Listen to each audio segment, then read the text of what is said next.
பிரிந்த தம்பதியரை இணைக்கும் திருப்பாசேத்தி திருநோக்கிய அழகியநாதர். சிவகங்கை மாவட்டம் திருப்பாசேத்தி என்ற ஊரில் அமைந்துள்ளது திருநோக்கிய அழகியநாதர் திருக்கோவில். இக்கோவிலின் மூலவராக திருநோக்கிய அழகியநாதர் உள்ளார். இறைவி மறுநோக்கும் பூங்குழலி ஆவார். கோவிலின் தலவிருஷம் பாரிஜாதம். தலத்தீர்த்தமாக லட்சுமி தீர்த்தம் உள்ளது. தலவரலாறு: 1300 ஆண்டுகள் பழமையான இந்த கோவில் நள சக்கரவர்த்தியால் கட்டப்பட்டு பூஜிக்கப்பட்டதாக கூறப்படுகிறது. இத்தலம் முன்னர் வடுகநாதபுரம் என்றும் துர்வாச முனிவரும் நள சக்கரவர்த்தியும் வழிபட்டதால் உன்னதபுரி என்றும் அழைக்கப்பட்டது. திருஞான சம்பந்தர் சமணர்களுக்கு எதிராக அனல்வாதம் புனல்வாதம் செய்தார். புனல்வாதத்தின் போது திருமுறைகள் வைகை ஆற்றில் விடப்பட்டது.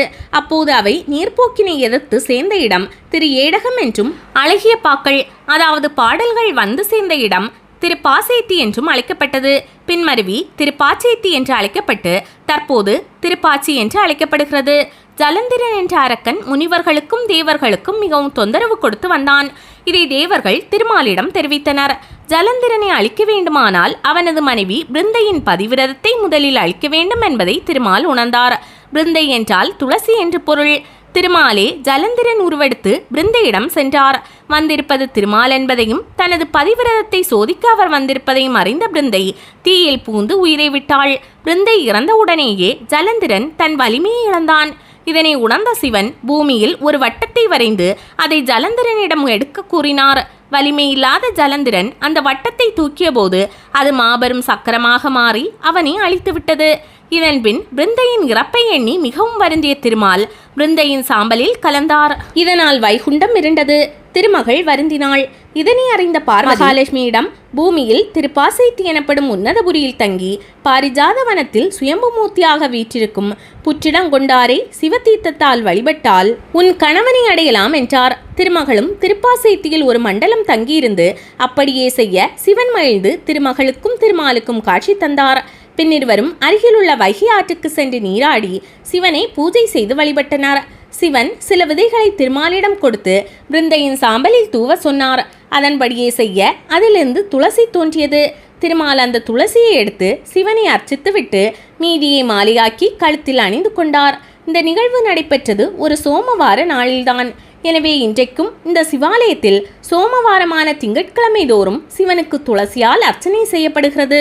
கோவில் அமைப்பு: பொதுவாக சிவன் கோயில்களில் பைரவர் ஒரு நாய் வாகனத்துடன் தான் காட்சியளிப்பார். ஆனால் இக்கோவிலில் பைரவர் 2 நாய் வாகனங்களுடன் அருள்பாலிக்கிறார். இப்படி இரட்டை நாய் வாகனங்களுடன் பைரவர் எழுந்தருளி இருப்பது ஒரு அரிய காட்சியாகும். இவருக்கு கஷ்ட நிவாரண பைரவர் என்று பெயர்.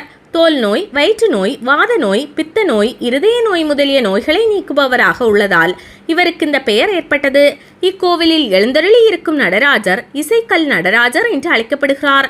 இவரது திருமேனியை தட்டினால் இசை ஒலி எழும்பும் என்பது தனி சிறப்பாகும். கோவிலில் மரகதத்தாலான லிங்கம் உள்ளது. சிவன் கோவிலில் பெரும்பாலும் வில்வமலர் கொண்டு அர்ச்சனை செய்யப்படும். ஆனால் இக்கோவிலில் துளசியை கொண்டு அர்ச்சனை செய்யப்படுவது தனி சிறப்பாகும். கோவில் சிறப்பு: திருமண வாழ்வில் கசப்புணர்வு ஏற்பட்டு கணவன் மனைவியிடையே கருத்து வேறுபாடு ஏற்படின் அழகியநாதரை வழிபட்டால் போதும். அவர்கள் வாழ்வில் துன்பம் தொலைந்து இனிமை கூடும். பிரிந்தவர்கள் ஒன்று சேர்ந்து விடுவார்கள். அவர்களுக்குள் அந்நியத்தன்மை மறைந்து நெருக்கம் அதிகரிக்கும். நளமகாராஜன் இத்தல இறைவனை வழிபட்டு பிரிந்த மனைவி குழந்தையை அடைந்தான். மகாலட்சுமியே வழிபட்ட தலம் ஆதலால் இங்கு வந்து வழிபடுபவர்களுக்கு திருமணம் கைகூடும்.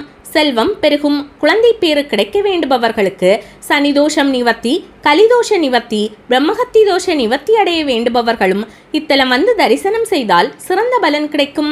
தங்கள் வேண்டுதல் நிறைவேறிய பக்தர்கள் இங்கு இறைவனுக்கு அபிஷேகம் செய்து தங்களால் இயன்ற பொருளுதவி அன்னதானம் செய்து நேர்த்திக்கடன் செலுத்துகின்றனர். மகா சிவராத்திரி, மார்கழி, திருவாதிரை, சோமவாரம் உள்ளிட்ட பல விழாக்கள் இந்த கோவிலில் சிறப்பாக நடைபெறுகின்றன. கோவில் தினமும் காலை 7 மணி முதல் பகல் 12 மணி வரையும், மாலை 5 மணி முதல் இரவு 8 மணி வரையும் பக்தர்கள் தரிசனம் செய்வதற்காக திறந்து வைக்கப்பட்டிருக்கும். கடலில் பிறந்த ஜலந்திரன் ஒருமுறை சிவபெருமான் தவம் ஏற்றிக் கொண்டிருந்தார். அப்போது அங்கு வந்த மன்மதன் சிவபெருமானை எழுப்ப முயன்றான். இதனால் கோபம் கொண்ட சிவபெருமான் தன்னுடைய நெற்றிக்கண்ணை திறந்து மன்மதனை இழுத்து சாம்பலாக்கி விட்டார். சிவபெருமானின் கோபத்தை உலகம் தாங்காது என்று கருதிய பிரம்மா சிவனின் கோபத்தை அனலாக திரட்டி கடலுக்குள் சென்று பூத்திவிட்டார். அந்த கோப அனல் சிறு குழந்தையாக கடல் நீரில் பிறந்தது. பிரம்மன் அந்த குழந்தைக்கு ஜலந்திரன் என பெயரிட்டார். அமைவிடம் மதுரையிலிருந்து ராமேஸ்வரம் செல்லும் சாலையில் 34 கிலோமீட்டர் தொலைவில் அமைந்துள்ளது திருப்பாசேத்தி. மதுரையிலிருந்து மானாமதுரை, பரமக்குடி, ராமநாதபுரம், ராமேஸ்வரம் செல்லும் பேருந்துகள் அனைத்தும் இந்த ஊரில் நிற்கும். திருப்பாசேத்தி பேருந்து நிலையம் அருகிலேயே இந்த கோவில் அமைந்துள்ளது.